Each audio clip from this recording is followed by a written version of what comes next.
International relations जिस तेजी के साथ चेंज हो रहे हैं वो अपने आप में बहुत ही इंटरेस्टिंग गेम बन रहा है। क्या आपने कभी सोचा था कि इंडियन आर्मी के मुस्लिम ट्रुप्स सऊदी अरब के पवित्र स्थलों की रखवाली करेंगे? कभी नहीं सोचा होगा। लेकिन आज मिडिल ईस्ट में अगर आप देखें तो India is in and Pakistan is out. और दूसरी बात, India, USA, Israel, Saudi Arabia और यूएई ये अपने आप में नाटो की तरह एक अलायंस डेवलप करना चाह रहे हैं और ये अलायंस बनने जा रहा है।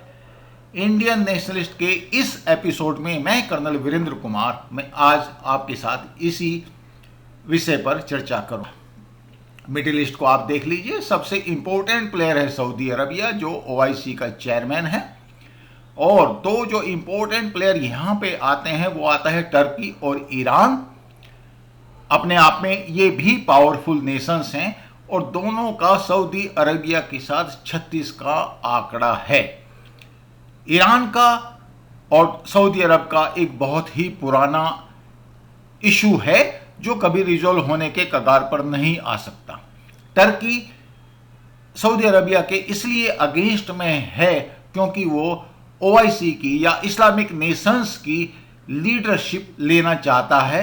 वो सोचता है कि ऑटोमन अंपायर अगर कभी था तो आज भी वो लीडरशिप टर्की के पास होनी चाहिए। अब इन सब गेम में सबसे ज्यादा जो ऑड पोजीशन हो रही है वो हो रही है पाकिस्तान की। पाकिस्तान अरब नेशंस का, स्पेशली सऊदी अरब और यूएई का बड़ा क्लोज अलाई था, लेकिन कश्मीर के इशू पे वहां पे डिफरेंस ऑफ ओपिनियन हुआ और पाकिस्तान टर्की के साथ एक अलायंस डेवलप करना चाह रहा है। दूसरी बात, जो सबसे बड़ा फैक्टर वहां पे डेवलप हो रहा है वो हो रहा है चाइना फैक्टर।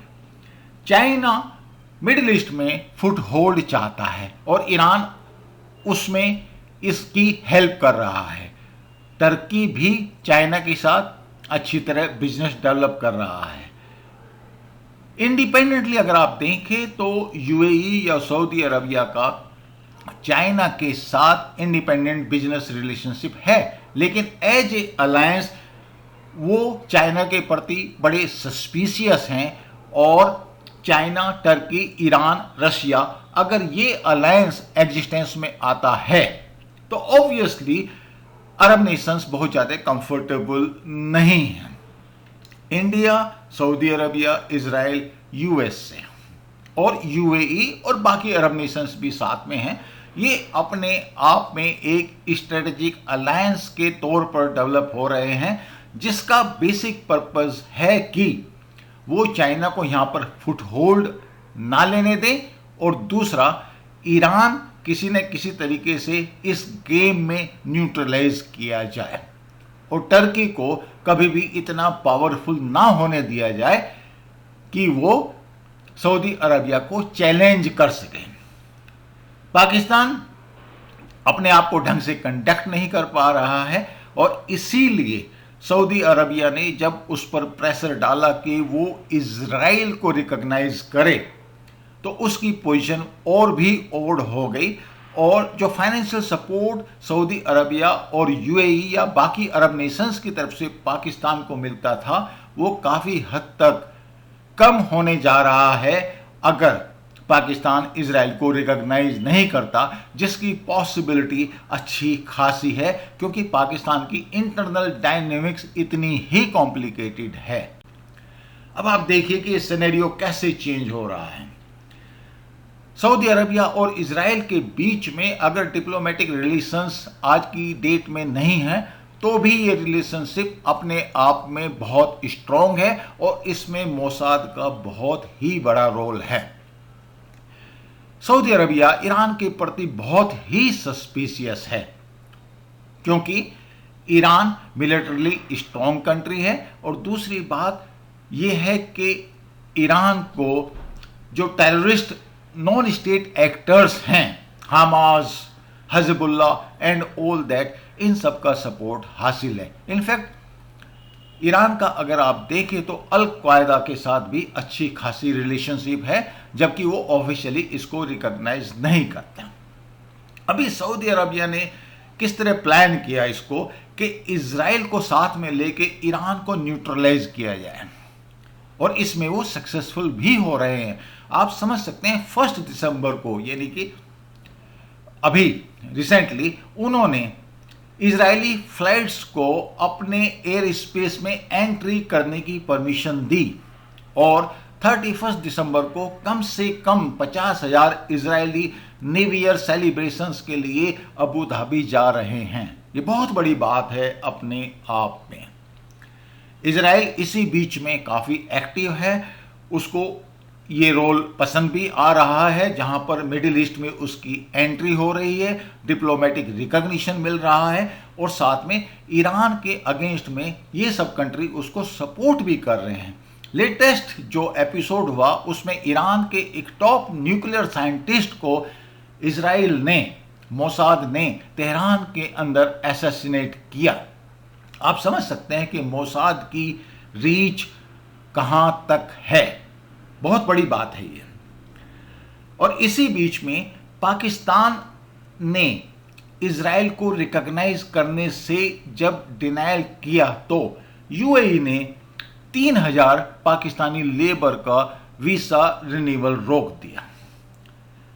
मिडिल ईस्ट के जितने भी कंट्री हैं वहां पे पाकिस्तानी लेबर अच्छा खासा रोल प्ले करती है, लेकिन ये लेबर पाकिस्तान के लिए भी बहुत इंपॉर्टेंट है, क्योंकि जो भी रेमिटेंस भेजते हैं वो अच्छा खासा है। It is around $10 billion every year, which is a very big amount for struggling Pakistani economy.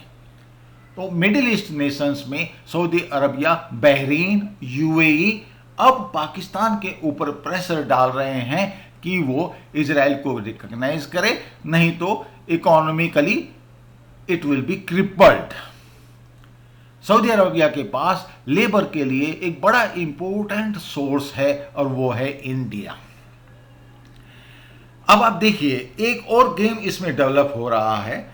There is one organisation, Islamic military counter terrorism coalition. ये बेसिकली ईरान के अगेंस्ट में ये ऑर्गेनाइजेशन है, और इसको कौन हेड कर रहा है? जनरल राहिल शरीफ, जो कि पाकिस्तानी आर्मी में पहले चीफ ऑफ आर्मी स्टाफ थे।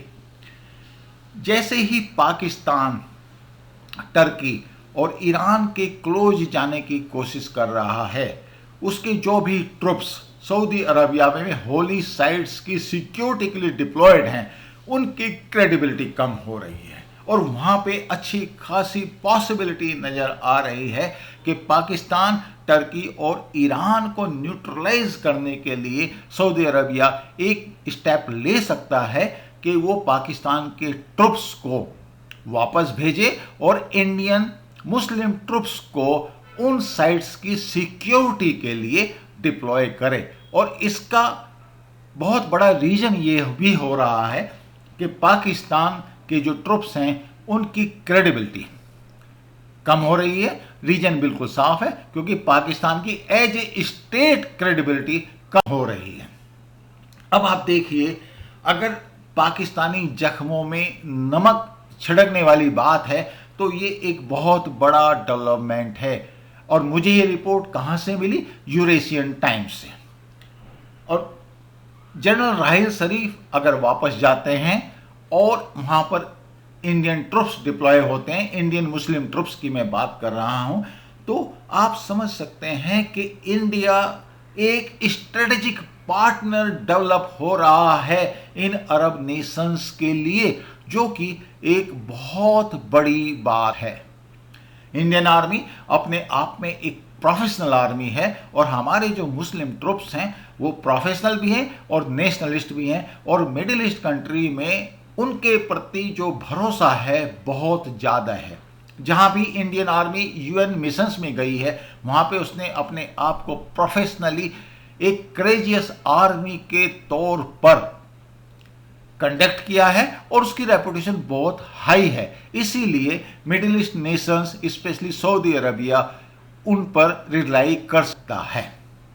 अब क्या होने जा रहा है फ्यूचर में, जिसकी पॉसिबिलिटी अच्छी खासी है? पाकिस्तान जो इकोनॉमिकली मिडिल ईस्ट नेशंस पर जो डिपेंडेंस थी वो अब जाने वाली है, और पाकिस्तान की जो इकोनॉमिक हालत है वो और ख़राब होने वाली है अगर उसके लेबर अरब नेशंस में जॉब करने में उनको दिक्कत होती है।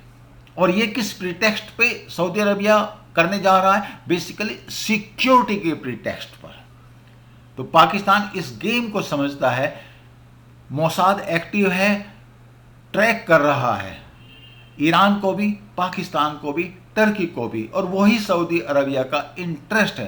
तो पाकिस्तान ने अभी जो जीपीएस है गूगल वाला वो रोक दिया है, और वो चाइनीज जीपीएस यूज कर रहे हैं, बिकॉज ट्रैकिंग में जीपीएस का बहुत ज़्यादा रोल है। पाकिस्तान की हालत आप समझ सकते हैं, डिप्लोमेटिकली, मिलिटरली और इकोनॉमिकली क्रिपल होने जा रही है अगर वो अरब नेशंस के साथ नहीं आता, जिसकी पॉसिबिलिटी उनकी इंटरनल डायनेमिक्स की वजह से अच्छी खासी है। मेरा ये वीडियो आपको कैसा लगा? लाइक कीजिए, सब्सक्राइब कीजिए और कमेंट बॉक्स में अपने कमेंट डालिए। Thank you so much.